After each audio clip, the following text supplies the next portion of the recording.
In today's video, I wanted to talk about the secrets to getting your listing seen on eBay. As sellers on the platform, it's generally just accepted that you find an item, you list it on eBay, and you just let it sit there until it sells. But did you know there's actually a few ways you can get those listings boosted to the top of the search results and actually help your items sell faster? That's what I'm going to be talking about in today's video, but real quick before we get into it, if you haven't already subscribed to the channel, if you're new, I would highly recommend doing so you never miss out on more videos like these. Also leave a like on the video if you do enjoy it, and let's jump right into the first way that you can help get your listing seen on eBay. And the first way here is actually going to be feedback. And feedback is a big thing on eBay. It plays a big role in the way that your listings rank on the search, and it plays a big role in the customer conversion when they're actually on your listings. The higher feedback, the better, obviously. And one of the most important things is to make sure that you're building that feedback consistently as you're selling items on the platform. So you might be thinking, to get more feedback, I need more sales. But to get more sales, I need more feedback. That kind of sounds like it contradicts itself. Well, it's not actually like that. Most of the sales that you go through on eBay, the buyers don't leave feedback at all, or they don't leave it for a very long time. There's actually a way that you can increase the amount of feedback that you're going to get for each sale.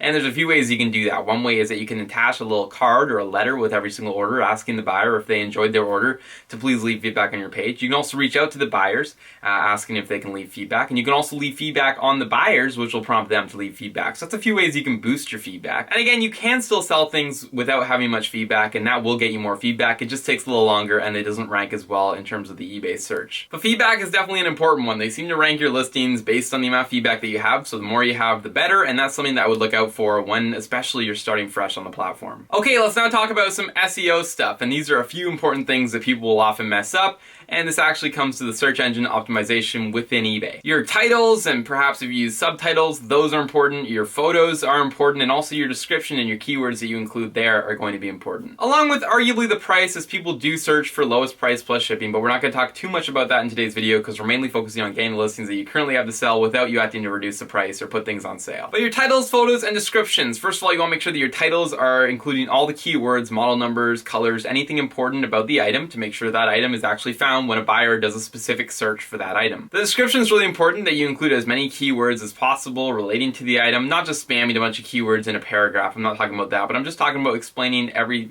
aspect of the item, the model of it, and everything like that to again help it push when people are searching for it. And then of course clear photos do help. I'm not sure what the actual science is in this behind the scenes, but I do realize that a lot of the listings that you see in the first 40, 50 results, especially when it's more limited items, are going to be the ones with the better photos. So it seems like the better or more clear, higher resolution photos you do have, it does help out slightly. Now let's move on and talk about categories for a second. This was actually something that I messed up when I started on eBay, and I was listing items in the incorrect categories. And even still today, one of the best things I've ever sourced on eBay was a lot of video games that was listed in the auto parts category. And what people don't realize is when you search things on eBay, it will automatically select a category for you. If you're looking up a video game lot, it will, select in video game lots or whatever in the category section. And that means that anybody that's listed an item outside of those category sections is not going to have their items show up on eBay, which is kind of useless. If you're doing that, you're not going to be getting a lot of results. When I was first listing my video games, the first one that I listed was actually under the video game consoles category instead of the actual video game category. And when I did sell similars and all those, all my other listings were also under that category. So for the first few months, I was not getting a lot of sales because I was in the incorrect category. But when I made the modification and changed that to the correct category, I started seeing my sales increase, and overall obviously will help you actually find the buyers that are looking to purchase your items. So categories are more important than you may think, as they are for the most part automatically included in most searches done on eBay. Let's talk item specifics for a second. You guys all know when you're doing a search on eBay and you're going over to the little filter bar, you can select a whole bunch of item specifics that the seller has to have selected, and those listings are the only ones that show up. So would I recommend doing item specifics? Definitely if you are a new seller on there. Obviously you have to do the mandatory ones, but I would recommend going through and figuring out as many of them that are compatible as possible. I'm kind of notoriously known for leaving out a bunch of item specifics, in an effort to save time and get more things listed.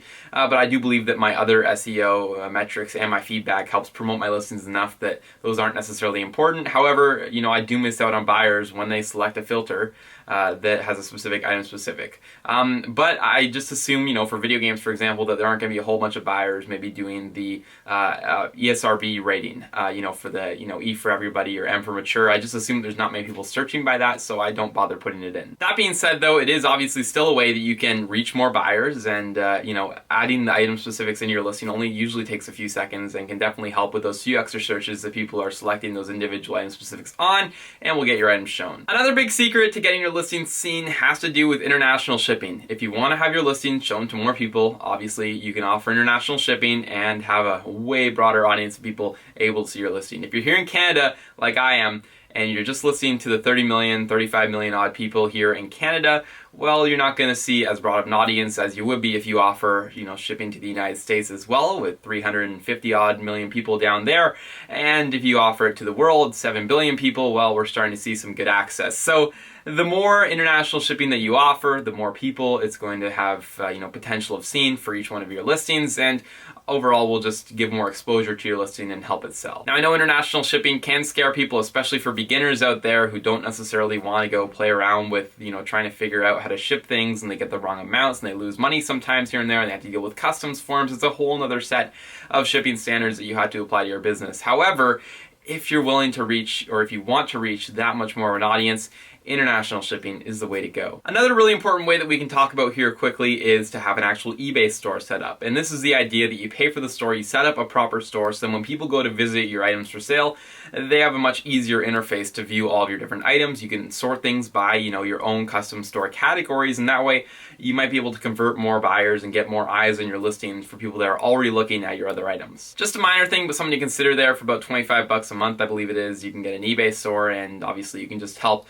convert more buyers that are coming to your store to purchase more items that you have available for sale. And finally, the last way that I'm going to say in this video to get your listings seen is going to have to be promoted listings. Promoted listings is a feature that eBay offers on all listings now, where if you go to the bottom of your listing before you list it, you can select to have your listing promoted to a certain percentage of the sale price, and they'll promote it accordingly. So if you want your items to be sponsored and pop up right there at the top of the search results, promoted is not a bad way to go. And I've seen a lot of sponsored listings that will continually pop up in many different searches that I've done. They seem to do relatively well, and I don't think that there's a whole bunch of people taking advantage of the system. So if you have some items that maybe are higher priced, or maybe you have a better margin on them, and you're willing to sacrifice a bit of that to get the item sold a little bit faster or to get more views on it, then promoted listings might be the best way to go about doing so. And with that, we are going to wrap things up there for today's video. Hopefully you guys were able to find some value in it. If you have any additional ways that you guys use to get your listing seen, be sure to leave those down below in the comments. I'm sure there's lots of other viewers on this video, including myself, who would love to know those and be able to apply them to our own businesses. As always, leave a like on the video if you enjoyed it, subscribe to the channel if you are new, and I will see you guys all in the next video.